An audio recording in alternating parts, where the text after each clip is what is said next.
You know how I always say when I do my Rachel Maddow impression, I go, Russia, Russia, Russia, Russia, Russia. Russia, Russia, Russia. Now, Dead on. it's actually horrifyingly dead on. And I am not. I mean, we stipulate this every single show. Talking about the projection of Russian policy and its own Monroe Doctrine in Eastern Europe and its use of politicians like Gerhard Schroeder. And yes, even in fact, in a place where it can, its occasional threats around the energy distribution to a place like Germany. I mean, these are valid conversation topics. They shouldn't be the main conversation in the United States because we are in the seat of our own empire. And that should, frankly, be our first and foremost piece of attention. And people are also hysterical and ridiculous and filled with nonsense conspiracy theories about Russia. But I don't make any, I have no, Russia's a mid-rank imperial power. I'm totally not impressed. And there's plenty of things to critique and talk about there. There is a coup going on in Venezuela. That coup is backed with the threat force of the United States. Guaido was given an op-ed piece in the New York Times. And Maduro, while giving some very good signals on negotiations, is definitely deploying secret police and engaging in brutality. These are all happening simultaneously. And people hate whenever I outline broad reality like that. But the bottom line is, and the still simple takeaway is we need to oppose coups, and we need to oppose imposing a right-wing government in Venezuela, which will have all of the problems that currently exist without any remnants of the accomplishments of Chavez, and we need to support diplomacy. And I would say that, Rachel Maddow, who actually, I didn't read the book, but supposedly she wrote a book several years ago on the military-industrial complex and U.S.-based systems abroad. I mean, I don't know what to say. I would imagine that, this would be something that I'm sure she understands. She's obviously a very smart person. But I find, her fear-mongering and inness on Russia is, this one stood out. This is Rachel Maddow last night talking about Russia and the energy grid. And it is like negative 50 degrees in the Dakotas right now. What would happen if Russia killed the power in Fargo today? Right? What would happen if all the natural gas lines that service Sioux Falls just poofed on the coldest day in recent memory, and it wasn't in our power whether or not to turn them back on? I mean, what would you do if you lost heat indefinitely as the act of a foreign power on the same day the temperature in your front yard matched the temperature in Antarctica? I mean, what would you and your family do? I download the MSNBC app. I would call Adam Schiff's office. I would call Adam. Yeah, I would. Please save me, Adam. I would say, my power is going down. Get this tweet to Ted Lieu. I want him to ratio Trump. This is some serious Glenn Beck vibes going on here. I mean, yeah. And so, and look, and just what is extraordinary to me is okay, first of all, there are problems in the energy grid which we need to deal with. What if you actually had a rational conversation about Russia for a second?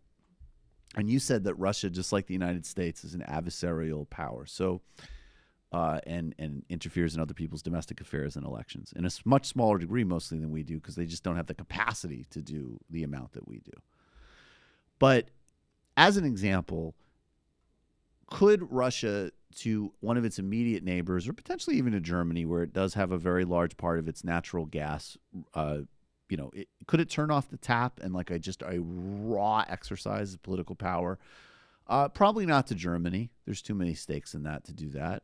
Maybe to a regional neighbor in its sort of own mini sphere of influence and imperialism, which we should oppose, just as we should oppose, again, something that I don't ever hear Rachel talking about, like U.S. supporting a coup in Honduras. She didn't ask Hillary Clinton about that.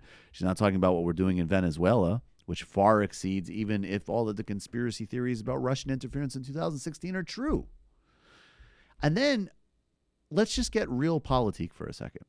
I can understand why. I'm not evaluating the truth of any of these claims. I'm just saying, if you told me, hey, Russia would like to have a president in the White House that backs its agenda and is friendly with its oligarch class. I would say, yeah, that makes a lot of sense. The same way that the United States would like a regime in Russia that supports deregulation, its oligarch class, like we did in the 1990s in Russia when we literally brought the life expectancy rate down from lower than the Soviet era. Okay?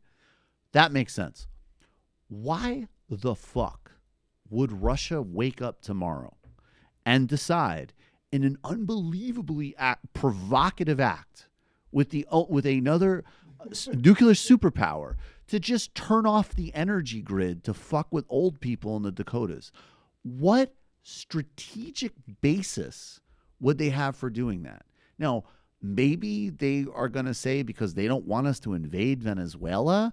And there's some, I don't know. I mean, but even the most bellicose voices in Russia have suggested a repeat of the Cuban Missile Crisis, which is put a flotilla in front of Russia and say, in front of Venezuela and say no. And Putin hasn't, by the way, the Russians have been rhetorical, but they actually haven't really put any muscle behind Venezuela at all.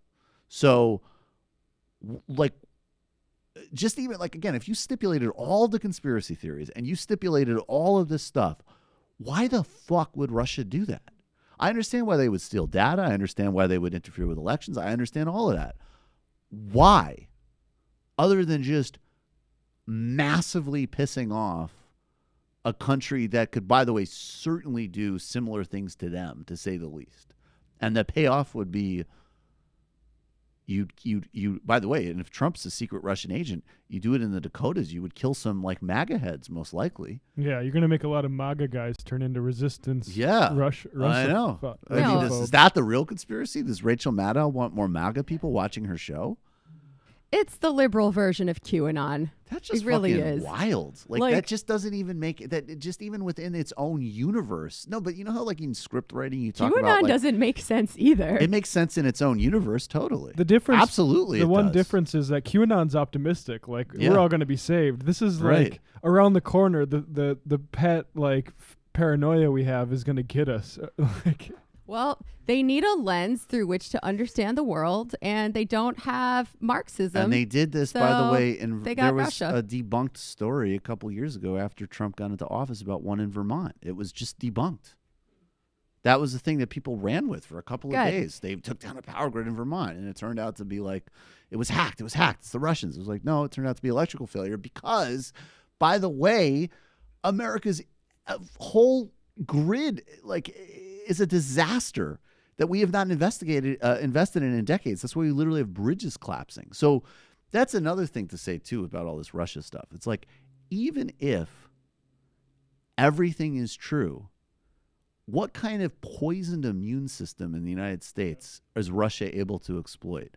An immune system of corruption, inequality, racism, and yes, a totally failed electric grid, which Rachel Maddow could do one of her, like, it was 1974 on the PG&E company. That would be great. Why don't you do 20 minutes about how Republicans and Democrats have totally failed to upgrade our energy our infrastructure, and the next president needs to do that. I bet you could come up with some amazing wonky questions to ask the candidates on MSNBC.